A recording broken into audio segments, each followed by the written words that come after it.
Entonces, ayer nosotros estábamos hablando sobre, ya ni me acuerdo. Estábamos hablando de un problema de potencial, ¿verdad? Estábamos desarrollando un problema de potencial y lo resolvimos todo. Yo les dije que hicieran ustedes, comprobaran a una respuesta esto de aquí, que lo comprobaran como decía Bagnes. Resulta ser que lo que tenemos está bien. Bagnes no pide la respuesta que da en el libro de texto, no es esto, ¿verdad? Realmente después me fui al enunciado y el enunciado dice que calculemos quién es phi cuando A se vuelve muy grande. No leí esto yo aquí, yo solo me pasé al otro enunciado, a la otra pregunta. Entonces, eso era lo que nos pedía. Cuando phi se vuelve muy grande, es decir, aquí, ¿verdad? Aquí, perdón, no es phi. Cuando A se vuelve muy grande, ¿quién es phi? ¿Sí? Si A es muy grande, permítanme. Si A es muy grande, ¿sí? Entonces, phi, simplemente sacar el límite de eso, 2 epsilon sub 0, phi se vuelve toma valor, mayor importancia que z, ¿verdad? Es mucho más grande que z, entonces tendría valor absoluto de A menos valor absoluto de z. Eso es lo que pone Wagner ahí. Esto era la respuesta que yo les dije que trataran de ver aquello que era equivalente, pero me puse a hacer eso y miré que no había forma y después me fui a leer el enunciado y era eso lo que pedía. ¿Qué pasaba cuando A era muy grande? Solo tomar el límite, ¿verdad? Si A es muy grande, toma mayor relevancia que Z y a medida A se va volviendo más grande que Z, mayor consideración que Z, tengo esa expresión. ¿Estamos de acuerdo? De hecho, no es el infinito, ¿verdad? Es a medida, porque si fuera el infinito, aún así se come a Z y, y nosotros tendríamos prácticamente el plano, ¿verdad? El plano infinito. Entonces, realmente es cuando A se hace muy grande. La pregunta es, ¿qué pasa cuando A se hace muy grande? ¿Sí? Se hace muy grande. Es decir, en el proceso que se está haciendo grande, ¿verdad? Toma mayor importancia A en esa raíz que Z. Y esa era la respuesta que nos daba Bagnes allá. Esa y salía, solo daba eso y salía este valor que ustedes me lo dieron, me lo calcularon. Entonces, en eso, y nos habíamos quedado después hablando de potencial, lo que era trabajo, ¿verdad? El concepto de trabajo, de lo que ustedes manejan de trabajo de física 100, y lo mezclábamos ahorita con lo que era el trabajo producido por fuerzas electrostáticas, y ahí nos aparecía un nuevo concepto, ¿verdad? Lo que era la energía potencial, la energía electrostática, ¿sí? La energía electrostática, que al final es una energía potencial, ¿verdad? El trabajo lo puede expresar como un cambio de energía potencial. Esa energía potencial es electrostática y la definimos de esa manera. Como la carga que yo estoy en prueba, ¿verdad? Esto es lógicamente la energía potencial electrostática para una carga, asociado a una carga de prueba, ¿sí? Lógicamente, no necesariamente yo tengo que tener carga de prueba, yo puedo tener distribuciones de cargas. ¿Estamos de acuerdo? Yo puedo tener una distribución de carga, es decir, cómo está afectando el campo eléctrico a una distribución de carga, ya no una carga puntual. Entonces, ya el concepto de energía potencial electrostática va a cambiar ahí. De hecho, aquí lo que faltó escribir fue energía potencial electrostática asociada a una carga puntual. Asociada a una carga puntual. Una carga puntual. Porque el concepto, ya cuando tenemos distribuciones de carga, eso es todo un capítulo, el capítulo 7, y lo que es energía potencial electrostática, todo el capítulo 7 ese no lo vamos a ver por cuestiones de tiempo, ¿verdad? Si ustedes pueden verlo, es muy importante porque al final ustedes saben que uno lo que desea es, al final, ¿verdad? Generar un trabajo. Cuando habla de esto, pues el concepto de trabajo es muy importante, ¿sí? Entonces, si lo pueden ver, yo les diría que lo vean por su cuenta, pero eso no va a ser evaluado y no lo vamos a discutir en clase por cuestiones de tiempo. Entonces, nos habíamos quedado en esto, ¿verdad? Nos habíamos quedado en esa expresión. Yo les hablaba también, por ejemplo, que cuando nosotros tenemos campo eléctrico, ¿verdad? Entonces nosotros podemos identificar siempre que el campo eléctrico se dirige a donde hay menor potencial eléctrico, ¿sí? Se dirige a donde hay menor potencial eléctrico. Entonces, en eso nos habíamos quedado y habíamos dicho que si yo tengo una carga positiva, se mueve del mayor potencial al menor potencial, ¿sí? Entonces, en eso nos habíamos quedado el día de ayer. Entonces, resulta que hay una guía de tarea que les dejé casi todos los ejercicios de la guía y solo dejé uno para tratar de relacionar esto, explicarlo. No está tan complicada la guía, ¿verdad? En realidad hay un problema que sí está complicado. Solo uno, ¿qué pasó? Me metí al correo, permítanme.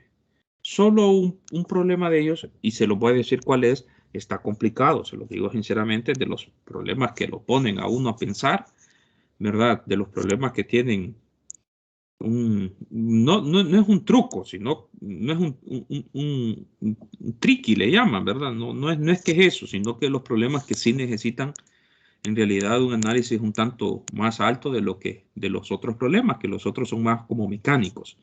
Si, por ejemplo, este le pide que calcule quién es el potencial eléctrico debido a una distribución de carga lineal, yo esperaría que no le genere mucha dificultad, ¿verdad? Hacer de identificar los vectores de carga, vector punto de campo, construir su vector relativo, construir la integral y después resolverlo. Igual yo no esperaría, el número 2, yo no esperaría que les costara mucho, ¿verdad? Calcular quién es el potencial eléctrico en ese en ese punto P, porque es lo mismo, ¿verdad? Identificar quiénes son las diferenciales de carga, identificar quién es el vector que me apunta a la carga, el vector que me apunta al punto de campo, construir el vector relativo y después construir la integral, ¿verdad? Yo no esperaría que les costara mucho ese. Ahora, si tienen dificultades, yo estoy siempre presente para que ustedes me las puedan consultar. Yo con todo gusto voy a responderles, a darles una idea de cómo se resuelve. Incluso si ustedes quieren después que no pudieron resolverlo, intentar resolverlo aquí en clase, discutirlo en clase, podemos dedicar unos 15 minutos para trabajarlo. El problema 3 es el problema que sí está algo complicado, ¿verdad? Es un problema que sí necesitan pensarlo y poner en juego todo lo que ustedes saben, ¿verdad? Entonces, aquí hay algo que tal vez se discutió en Física 200, pero nosotros no hemos hecho mucho énfasis en eso. Lo que es, por ejemplo, la puesta a tierra. ¿Sí? Déjenme descargar esta guía. Lo que es la puesta a tierra. Solo la estoy descargando para manchar un poquito sobre ella. Ya vamos a resolver un ejercicio de eso. Y si me queda chance, voy a introducir algo del capítulo 6. ¿Sí? Voy a introducir algo del capítulo 6.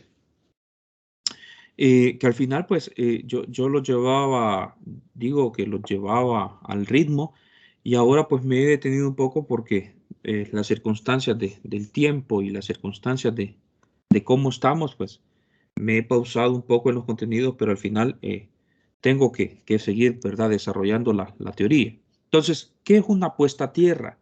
¿Verdad? Ese símbolo, si ustedes, creo que ya más o menos algunos de ustedes están bien familiarizados, este símbolo significa que yo tengo, ya vamos a hablar sobre lo que es un conductor eléctrico también, ¿verdad? A decirlo explícitamente, yo tengo un conductor, ¿verdad? Toda esa longitud L en la cual está esa varilla es un conductor y eso a su vez, ¿verdad? Prosigue por medio de un conductor a la Tierra. ¿Qué es la Tierra? La Tierra es la Tierra que nosotros conocemos. ¿Por qué nosotros conectamos alambres a la Tierra? En sus casas ustedes van a ver que hay conexiones a Tierra. ¿Por qué se hace eso? Porque resulta ser que la Tierra es una fuente infinita de carga. ¿Estamos de acuerdo? Y usted dirá, es una fuente infinita de carga, pero ¿a qué se debe eso? Pues resulta que a esta altura usted ya sabe más o menos y tiene una noción de lo que es la carga eléctrica y por qué tenemos carga eléctrica. ¿Sí? Si usted recordará, todo lo que es materia está constituida por átomos, ¿cierto? Todo lo que usted, yo, en donde está sentado, su computador, la Tierra, todos son sus constituyentes básicos son los átomos, ¿verdad? Y resulta ser que los átomos, ya sabemos que en ella hay partículas que tienen carga negativa, que son los electrones, y hay partículas que tienen carga positiva, que son los protones. Entonces, ya vamos a discutir, por ejemplo, en los conductores eléctricos. Entonces, resulta que como nosotros tenemos una cantidad infinita de esos átomos en la Tierra, ¿verdad? Nosotros podemos desplazar carga eléctrica de un punto a otro. En realidad, lo que nosotros movilizamos son los electrones, ¿verdad? En la materia, los átomos, mover el núcleo, es decir, todos los protones y los neutrones, moverlos de un punto a otro, es como bien complicado cuando nosotros tenemos materia. Pero sí existen algunos electrones que orbitan alrededor del núcleo, que algunos de ellos sí tienen mayor facilidad para moverse de un punto a otro. Entonces, eso es lo que nosotros hacemos, ¿verdad? Movilizamos carga de un punto a otro, movilizamos realmente lo que son electrones de un punto a otro. Entonces, pero como recordarán, si yo quito carga eléctrica, ¿verdad? Me va a quedar exceso de carga positiva. Entonces, en este contexto, yo puedo decir también que movilizo carga positiva, ¿verdad? Puedo también decir, no, yo de la Tierra estoy movilizando carga positiva a la esfera, por ejemplo. ¿Se puede decir eso, pensar así? Sí, se puede pensar así, aunque realmente no movemos nosotros núcleos, ¿verdad? Núcleos de los átomos, protones, no los movemos. No se puede, no podemos arrancar un protón del núcleo, se necesita bastante energía. Entonces, ya eso es otra cosa que no vamos a indagar en eso. No sé si me doy a entender, jóvenes. Entonces, ese es el objetivo de poner en tierra las cosas, ¿verdad? Que yo pueda incluso movilizar carga de la Tierra hacia esa esfera. ¿Sí? ¿Se entiende? Bueno, muy bien. Entonces, ese problema está para que lo piensen. Se los digo sinceramente, está para que lo piensen un buen rato. Y si a un caso tienen dificultades, pues ahí lo miramos después. Entonces, el único problema que creo que no les dejé de tarea es este último, el problema número 4. Entonces, nos vamos a dedicar a resolver ese ejercicio. ¿Sí? Déjenme. Vamos a dedicarnos a trabajar este problema, porque de hecho esto tiene que ver con esto último que explicamos. Entonces, para poner en contexto la última parte de lo que hablé, por eso vamos a hacerlo. Creo que lo voy a hacer en otro archivo aparte. Vamos a ver. Vamos a trabajarlo. ¿Por qué no me queda permanente? Ah, siempre vamos a dejarlo en renglones. Ahí está. Entonces, vamos a trabajar esto. Entonces, el eje X es el eje de simetría de un anillo en reposo. Ahí yo tengo mi anillo en reposo y que está cargado uniforme, perdón, y que en reposo cargado uniformemente. ¿Estamos de acuerdo? Es decir, la carga se ha distribuido en forma uniforme. ¿Cuál carga? Esa carga Q que yo tengo acá, ¿verdad? Se ha distribuido en forma uniforme. No hay preferencias de elegir un punto en particular, que la carga la voy a tener en un punto en particular. Sí, se va a distribuir en forma igual en todo el círculo. Entonces, y tiene radio R y carga Q. Una carga puntual de la misma carga que yo tengo en todo el círculo, pero es carga Q, ¿verdad? Lo único que está en un solo punto, ¿sí? Y que tiene masa M, ¿sí? Es decir, es un punto que tiene masa M y que tiene una carga Q. Se encuentra inicialmente en el centro del anillo. Lo encuentro inicialmente acá. Aquí es donde está inicialmente, ¿sí? Cuando se desplaza ligeramente, la carga puntual acelera a lo largo del eje las X hasta que me va a llegar al infinito. ¿Sí? Demuestre que la velocidad máxima que alcanza la carga puntual es esta expresión. Me pide que demuestre eso. Entonces, miremos. Recordemos nosotros de la ley de Coulomb, ¿verdad? Si usted se fija, si usted pone inicialmente la carga acá, ¿verdad? Cualquier pedacito de carga que usted agarre acá, como son cargas de signos iguales, ¿verdad? Lo único que yo tengo, un pedacito de carga acá, ¿verdad? Más pequeño, y aquí yo tengo la carga Q. Como son de signos iguales, nosotros ya sabemos que se va a generar una fuerza opuesta. ¿Estamos de acuerdo? Le voy a poner así, una pequeña cantidad de fuerza, porque es un pedacito pequeño, ¿cierto? Entonces, bueno, dirá usted, pero si yo agarro otro pedacito de carga simétrica en el otro punto, yo ya sé que se me va a crear una fuerza de igual magnitud en dirección opuesta. Y así yo puedo pensar en todos los tramos de carga arriba y todos los tramos de carga abajo, ¿verdad? Yo puedo pensar en todos esos tramos de carga tanto arriba como abajo y yo voy a ver que cuando está exactamente en el centro, la fuerza neta es cero, ¿cierto? Puede usted resolver la integral y se da cuenta que cuando usted saque la fuerza neta, cuando está la carga exactamente en el centro, la fuerza neta es cero. Entonces significa que esa carga puntual está en equilibrio. ¿Estamos de acuerdo? Como está en equilibrio, entonces viene alguien, que eso es lo que me dice el problema, y la desplaza ligeramente. Es decir, le da un pequeño toquecito, le da una ayuda a la carga, ¿verdad? La desplazó inicialmente, aunque fuera un poquito. Sí, estaba en equilibrio. Entonces ahora se desplaza un poquito hacia la derecha. De hecho, lo voy a hacer un poquito más aumentado. Sí, se desplaza un poquito hacia la derecha. Entonces, si usted hace el mismo proceso, ¿verdad? Identifica una carga, un pedacito de carga y otro pedacito de carga, todavía esta carga es positiva, esta carga es positiva, y como esta es positiva, se van a crear vectores de fuerza en esta dirección, ¿verdad? resulta ser que la única componente que me va a quedar ahí va a ser la fuerza esta, ¿verdad? La fuerza total de esos dos vectores va a ir en esa dirección.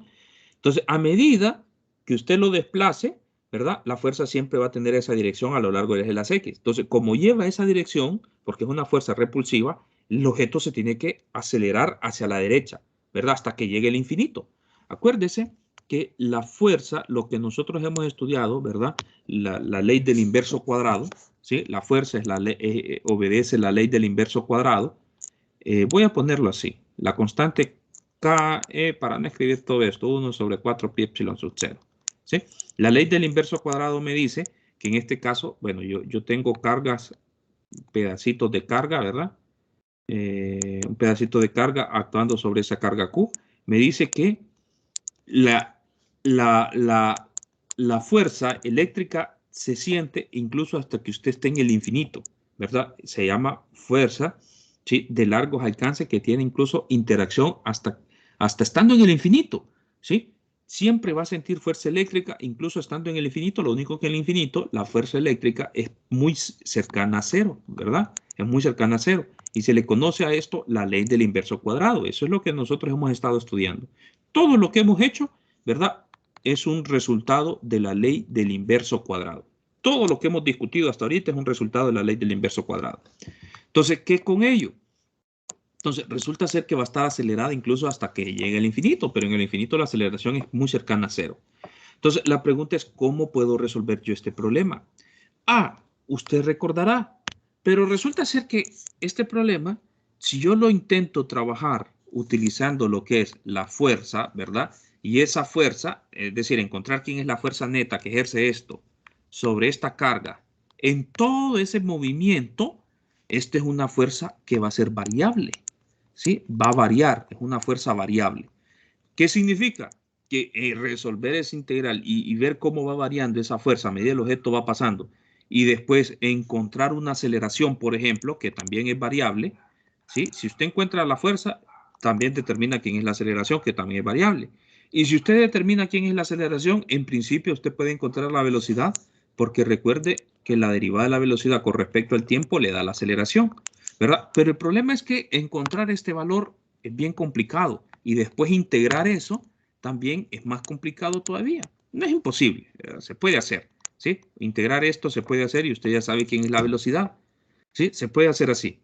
Pero como este es un valor que va a ir variando ¿de qué manera? Pues tenemos que encontrar la expresión de cómo sería la fuerza actuando del anillo con respecto a la carga para encontrar esa aceleración.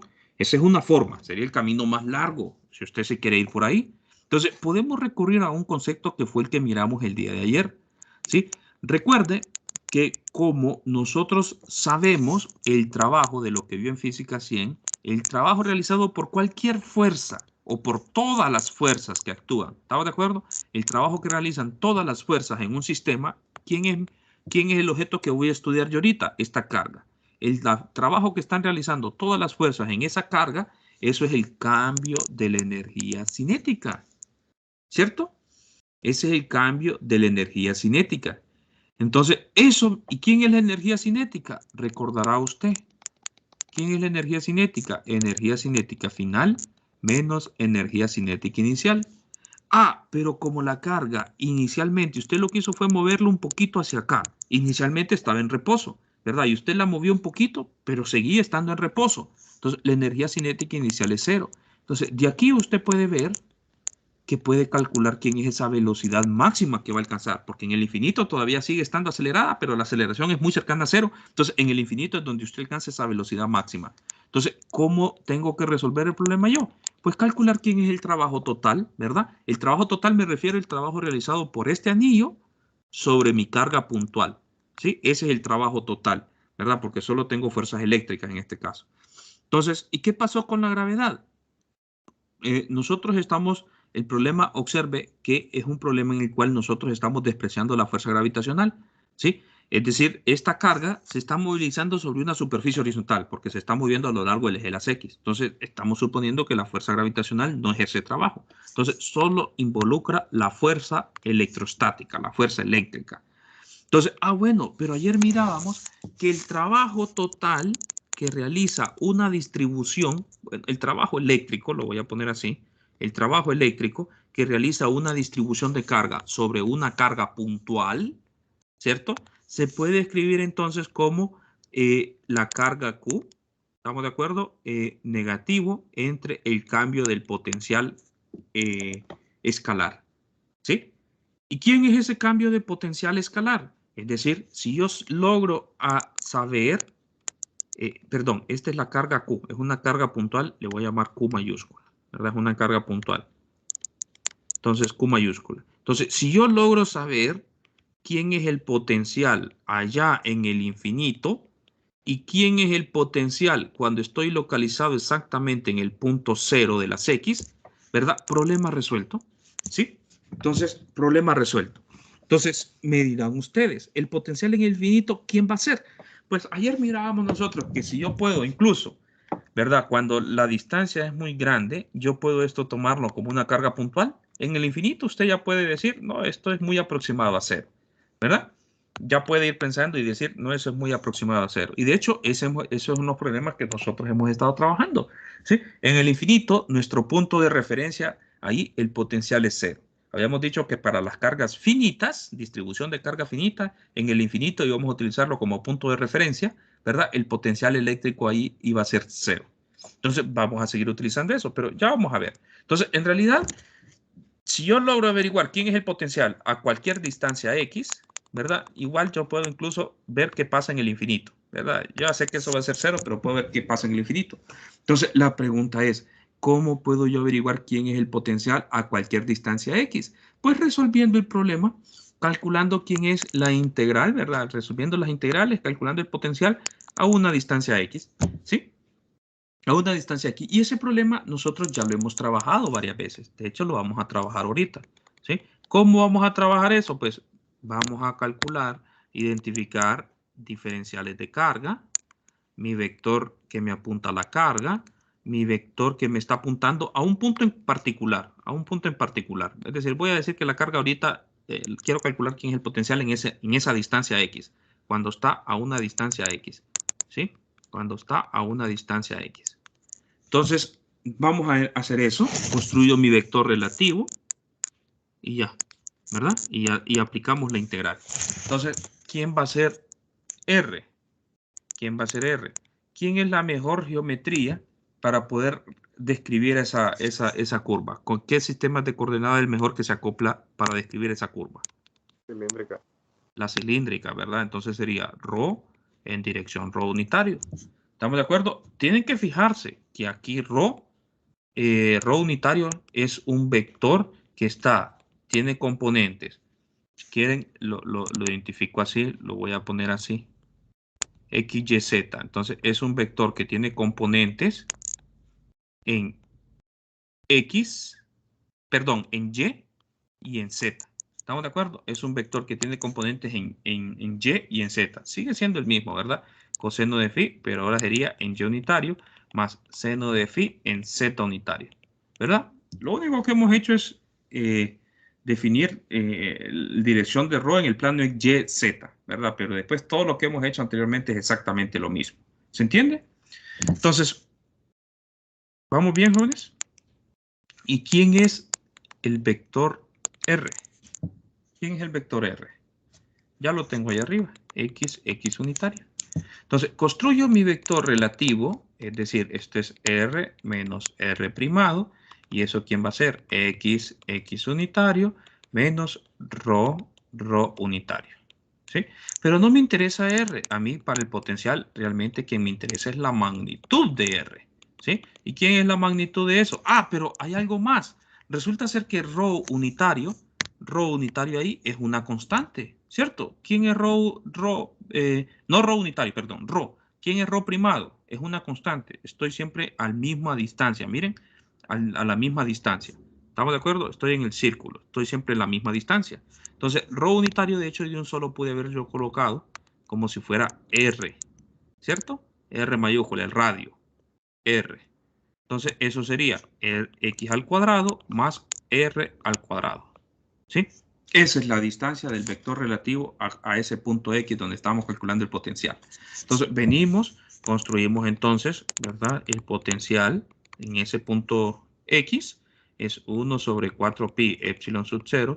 Recuerden que es una integral de carga, ¿verdad? Entre R, es decir, la carga como el diferencial de carga es la densidad de carga por la pequeña longitud. ¿Estamos de acuerdo? La densidad de carga por la pequeña longitud. Pero esa pequeña longitud también la hemos trabajado varias veces, ¿verdad? Este pequeño tramo de longitud, ¿sí? Ese pequeño tramo de longitud lo hemos discutido varias veces y hemos dicho que eso es el radio, en este caso es R, por el diferencial del ángulo, que en este caso es phi, ¿cierto? Entonces, eso me quedaría 1 sobre 4pi epsilon sub 0, la integral de lambda, que es una constante, y r, que es una constante, los puedo sacar incluso afuera de la integral, porque son constantes, y tener solamente la d de phi, ¿cierto? D de phi. Esto entre raíz cuadrada de x cuadrado más r cuadrado. ¡Ah! Pero hay algo muy interesante. Resulta ser que ese radical de abajo también es una constante, no depende de phi. ¿Desde dónde a dónde voy a integrar? De 0 a 2pi. Esa es una constante. De hecho, también lo puedo sacar afuera de la integral. 4pi epsilon sub 0. Y eso lo puedo sacar afuera de la integral. Raíz cuadrada de x cuadrado más r al cuadrado. Y esa es una integral de 0 a 2pi de d de phi. ¿Y quién es esa integral? Pues esa integral es fácil de encontrar, la verdad. Ese es igual a 2pi. Entonces, el potencial a esa distancia x, ¿sí? A esa distancia x, cuando nosotros estamos ubicados a un punto arbitrario x, ¿sí? Eso es lambda sobre r sobre 2 epsilon sub 0 raíz cuadrada de x cuadrado más r al cuadrado. Entonces dirán ustedes, pero lambda yo también la puedo escribir en términos de la carga total. Sí, como es densidad de carga constante, ¿verdad? La carga se ha distribuido uniformemente, es densidad de carga constante. Resulta ser que lambda, ¿verdad? También usted lo puede relacionar como la carga total entre la longitud de todo el círculo. ¿Y quién es esa longitud de todo el círculo? 2pi veces el radio. ¿Estamos de acuerdo? Entonces hace la sustitución, ese valor phi a esa distancia x va a ser igual a la carga, ¿sí? La carga entre 4pi sería, ¿verdad? 4pi epsilon sub 0, el r y el r se me cancelan, raíz cuadrada de x cuadrado más r al cuadrado. Entonces, hoy sí, ya sabemos cómo calcular eso. De hecho, aquí yo puedo ver lo que yo necesitaba, ¿verdad? Yo necesitaba esta expresión. Esta expresión era la que yo quería, ¿sí? Entonces, yo necesito saber quién es el potencial en el punto origen, cuando x sea 0, y el potencial en el infinito. En el potencial infinito ya sabemos que por definición, en el potencial infinito nosotros tenemos como punto de referencia igual a 0. Porque acuérdense que aquí realmente hay una constante, ¿verdad? Pero esa constante nos ayuda a determinar que en el infinito, ¿verdad? El infinito, ese potencial es 0, es decir, esa constante es 0. S más C es 0. Entonces, y de hecho yo lo puedo ver aquí. En el infinito, cuando phi esté en el infinito, ¿verdad? Quiero calcular quién es el potencial en el infinito. Yo puedo ver que esto es 0. Es decir, x se vuelve mucho más grande que el radio, se lo come, ¿verdad? La raíz de un número infinito es muy grande y un número entre un número infinito es prácticamente 0. ¿Y quién es en el punto cuando r sea igual a 0? Cuando esté ubicado en el punto inicial, en 0. ¿Quién es eso? De hecho, no es necesario ni ponerle vector, ¿verdad? Estoy en el origen, ¿sí? ¿Quién es eso? Eso es simplemente Q 4pi epsilon sub 0 por R. Dirán ustedes, valor absoluto de R. No, porque R es un radio, R es positivo. No tengo que ponerle valor absoluto porque eso es positivo. Realmente, observen que ya tengo quién es el potencial en el punto inicial y ahora lo único que me toca es sustituir, ¿verdad? Sustituir esa expresión en aquello, en esto, y yo ya sé que el trabajo es igual a 1/2 de la masa por la velocidad final. Entonces hago esa sustitución, sustituyendo. Yo ya sé que esto es 1/2 de la masa por la velocidad final máxima, el alcance en el infinito. Y yo ya sé que esto también es equivalente a tener negativo la carga el potencial en el infinito, que habíamos dicho que esto era 0, menos el potencial en el punto 0. ¿Cierto? Y eso entonces, eso es igual a tener 1/2 de la masa, la velocidad al cuadrado, más la carga Q, por aquel resultado que es Q cuadrado, 4pi epsilon sub 0 R, y después despejo para la velocidad, me queda la carga Q al cuadrado, 2pi epsilon sub 0 mr raíz cuadrada de eso. ¿Qué será la respuesta si no hemos cometido ningún error, ¿verdad? De álgebra? Esa es la respuesta que tenemos en la parte de arriba, lo que me pide que demuestre. Bueno, el autor utiliza la constante K, esta constante K. Esa constante K es aquella que se utiliza, porque este ejercicio fue sacado de uno de esos libros que se utilizan para dar las clases básicas, aquella física 100 y física 200. Entonces, ¿cómo se define esa constante K? 1 sobre 4pi epsilon sub 0. ¿Sí? Recordarán ustedes. Entonces, puedo sustituir ahí, ¿verdad? De hecho, me quedaría un factor para hacer esa sustitución ahí y utilizar esa K. Me quedaría 2K. Permítanme. Raíz cuadrada de 2K. Esa K es la constante K eléctrica entre MR. Y esa es la respuesta que tenemos ahí. 2K Q cuadrado MR raíz cuadrada de eso. Lo pone como exponente.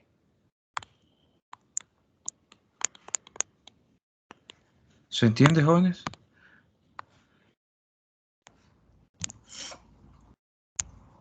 ¿Preguntas? No, todo claro. Bueno, muy bien. Entonces, eso era solo para poner en contexto lo que veíamos el día de ayer. Entonces, vamos a entrar al capítulo 6. El capítulo 6 de Wagner abarca lo que son conductores en campos electrostáticos.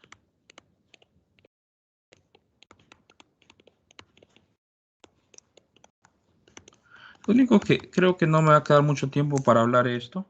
Solo tengo 10 minutos. Y de esos 10 minutos, pues vamos a decir algo para aprovechar, y la siguiente clase, pues seguir en lo que nos quedamos. O bien comienzo la siguiente semana. Entonces, de hecho, voy a hablar ciertas cosas. Recuerden que nosotros, observen que en este tipo de problemas que nosotros hemos estudiado, ¿verdad? Donde hemos estado calculando campos, fuerzas, potenciales, hemos dicho que entre la carga que me está generando, ya sea el potencial, el campo o una fuerza sobre otro objeto, ¿verdad? Una fuerza eléctrica sobre otro objeto, el campo y el potencial en un punto dado. Entonces, nosotros hemos hecho esto bajo el supuesto que aquí, en todo el espacio es vacío, exceptuando donde yo tengo carga. ¿Estamos de acuerdo? Entonces, en todo el espacio es vacío, exceptuando donde yo tengo carga. Es decir, las interacciones que se dan entre carga, hemos dicho que el espacio que hay entre ellas es vacío. ¿Sí? El campo eléctrico que me genera un punto, hemos dicho que todo lo que está entre la carga y el punto es vacío. ¿Estamos de acuerdo? Ese es el supuesto que nosotros hemos estado hablando. Resulta ser que nosotros en la vida real vemos que efectivamente no hay vacío, ¿sí? Nosotros tenemos paredes, ¿estamos de acuerdo? De hecho, nos interesa ver algunas veces cómo el campo eléctrico incluso afecta el organismo de las personas, ¿verdad? Cómo influye el campo eléctrico en sus músculos, por ejemplo, ¿verdad? Por ejemplo, los rayos X, ese es un campo electromagnético, ¿verdad? No solo campo eléctrico, sino lo que van a ver ustedes en 415. Entonces, ¿cómo afecta eso, por ejemplo, al organismo, ¿verdad? ¿Qué hace? ¿Cómo deposita energía? Entonces, nos interesa ver la materia, nos interesa ver ahorita campos eléctricos en materia. Entonces, una de las primeras cosas que vamos a hacer nosotros es ver los conductores eléctricos. Los conductores eléctricos son materia, ¿sí? Entonces, ¿cómo vamos a definir un conductor eléctrico? Vamos a comenzar ya a estudiar la materia. Entonces, pero vamos a hacerlo así un poco para un caso particular ahorita en el capítulo 6, ya cuando entremos al capítulo 9, si más no me equivoco, ya ahí se habla de la materia en general. De hecho, se hace una hipótesis de cómo vamos a entender nosotros la materia, cómo está constituida la materia. Entonces, ahorita solo nos vamos a centrar en un caso particular de materia, aquella que se le va a llamar conductor, ¿sí? Los conductores eléctricos. Entonces, vamos a definir lo que es un conductor. Vamos a definir como un conductor como una región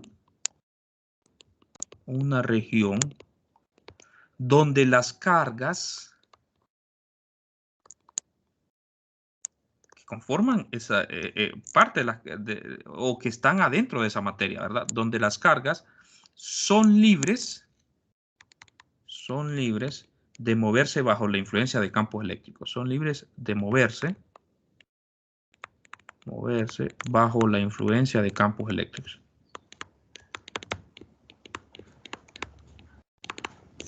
De campos eléctricos.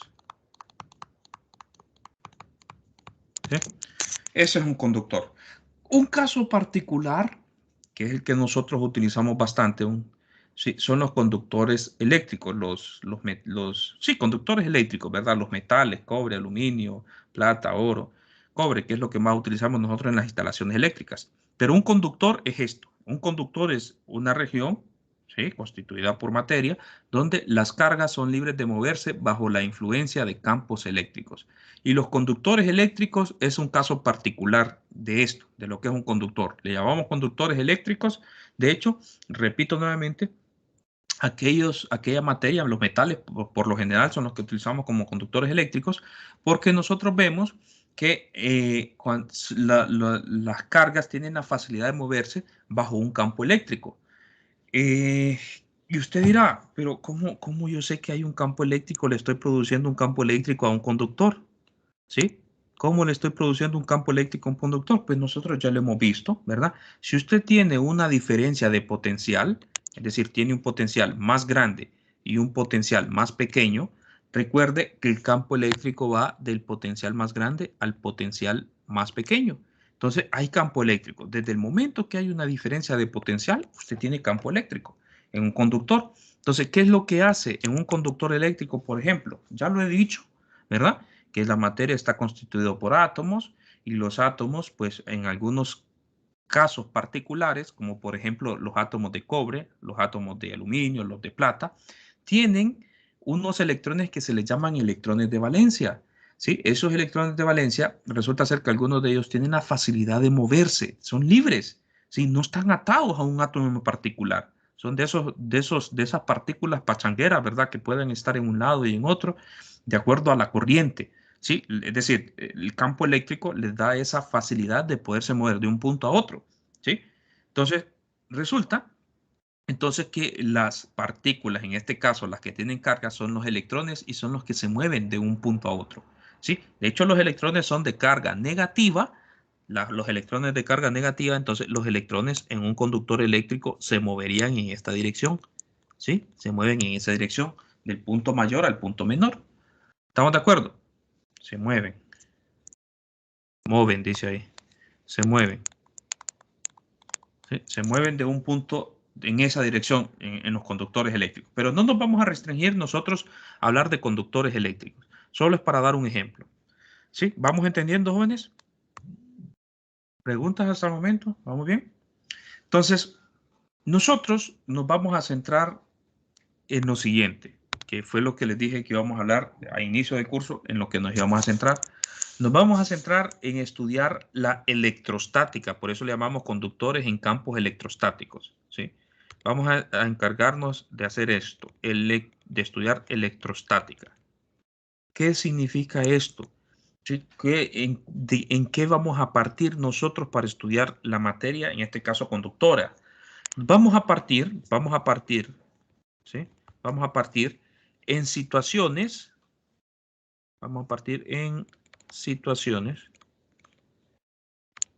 completamente donde hay estática, es decir, no hay movimiento completamente estática a escala macroscópica. Las cargas no se van a mover. Escala macroscópica. ¿Sí? Es decir, no existe cargas móviles. ¿Sí? No van a haber cargas móviles. Ese es nuestro punto de partida. Es decir, en eso habíamos quedado que nos íbamos a quedar nosotros en 321, estudiando electrostática. ¿Sí? La magnetostática ya es cuando ustedes estudian cargas en movimiento, ¿verdad? Y eso ustedes van a, bueno, la magnetostática es carga en movimiento con aceleración constante. Eso ustedes lo van a ver en 415, ¿verdad? Ya cuando ya las partículas son aceleradas, las cargas son aceleradas, ya las cosas se complican un poco más. Entonces, nosotros nos vamos a quedar ahorita viendo esto, ¿verdad? Cargas sin movimiento. ¿Qué significa eso? Que en un conductor eléctrico, ¿sí? Como nosotros no queremos que exista movimiento en un conductor eléctrico, en un conductor, ¿verdad? En un conductor, no necesariamente, caso general, un conductor, nosotros no queremos que exista movimiento y ya sabemos que si hay campo eléctrico, entonces las cargas se van a mover. Entonces, ¿qué quiero decir? Que en un conductor, ya sabemos que el campo eléctrico adentro del conductor, en cualquier punto adentro del conductor, ¿sí? Adentro del conductor, el campo eléctrico tiene que ser cero.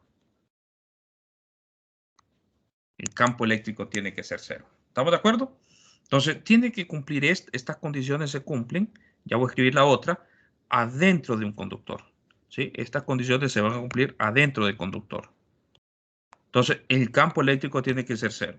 Otra cosa que ustedes recordarán, si el campo eléctrico es cero adentro del conductor desde cualquier punto, ¿sí? Desde cualquier punto a otro punto, si el campo eléctrico del conductor es cero, recuerden ustedes entonces que yo tengo esta expresión desde el punto 2 al punto 1. ¿Sí? De hecho, lo voy a escribir aquí. Es que pongo 1 y 2 para no estar escribiendo R1, R2. ¿Sí? Si el campo eléctrico es cero adentro del conductor, es decir, R1 y R2, estamos adentro del conductor, ¿verdad? Adentro del conductor. Si eso es cero, entonces significa que el potencial para cualquier par de puntos que nosotros nos localicemos adentro del conductor, eso significa entonces que el potencial en cualquier punto del conductor va a ser el mismo. En otras palabras, adentro del conductor, en todos los puntos, este siempre va a ser el mismo, va a ser una constante, ¿sí? Y de hecho, yo puedo verificar fácilmente, ¿verdad? Ya sea, utilizamos la integral para ver eso, pero también nosotros podemos recordar, si el potencial es una constante, yo tengo que el gradiente de una constante, también eso es cero, ¿verdad? Entonces cumplen las dos relaciones que ya hemos visto entre potencial y campo eléctrico. Entonces, eso sucede adentro de un conductor cuando nosotros tenemos situación de carga que no se está moviendo, ¿sí? No existen cargas móviles. Eso es lo que nos vamos a centrar. Esa es la premisa y quiero que ustedes la tengan presente. ¿Estamos de acuerdo? Como el tiempo se me acabó, me voy a quedar hasta aquí. La siguiente clase vamos a seguir entonces hablando sobre esto, ¿sí? No sé si tienen alguna pregunta, alguna duda, jóvenes.